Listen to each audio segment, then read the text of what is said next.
નમસ્કાર। જે લોકોને કમર બહુ દુખે છે, કમરનો ભાગ આખો દુખે છે, પછી પાછળ સાથળનો ભાગ બહુ દુખે છે, તો એની ટેકનિક આજે છે, જોઈ લો નિરાતે। આવું કપડું લેવાનું, ટુવાલ, નેપકિન, કોથળો, ચાદર લેવાય અને આવો રોલ કરવાનો। રોલ એટલો કરવાનો કે જાડું 4-5 આંગળ થાય એટલું જ કરવાનું છે। તકિયો ઓસીકો નથી લેવાનો, આટલું રાખવાનું અને કમરના ભાગ નીચે રાખી દેવાનું, પછી સૂઈ જવાનું। નીચે ટેબલ ઉપર, ખુરશી ઉપર, પલંગ ઉપર સૂઈ શકાય। પછી સૂઈને આપણે આવી રીતે કપડું ઊંચું કપડું બાંધી દેવાનું। અહીંયા કપડું બાંધવાનું પગના કાંડા પાસે, અને પછી આપણે આ હોલ્ડ કરવાનો। 1-અડધી મિનિટ આપણે પગને હોલ્ડ કરીશું, અથવા 30 એકડા ગણીશું।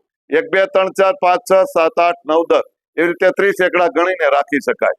એવું આપણે અડધી સેકન્ડ આ પગે, 1-અડધી સેકન્ડ આ પગે, સવાર સાંજ તમે કરશો ને તો તમારો કમરનો અને આ સાથળનો ભાગ અને આ પિંડીનો ભાગ દુખે છે એ 100% બંધ થઈ જશે। તમને આ વિડીયો ગમે ને તો મારા સોગંદ છે, દરેક લોકોને મોકલો, જેથી કરીને બધાય દુઃખી થતા હોય એને લાભ મળે। ખૂબ ખૂબ ધન્યવાદ, ખૂબ ખૂબ ધન્યવાદ।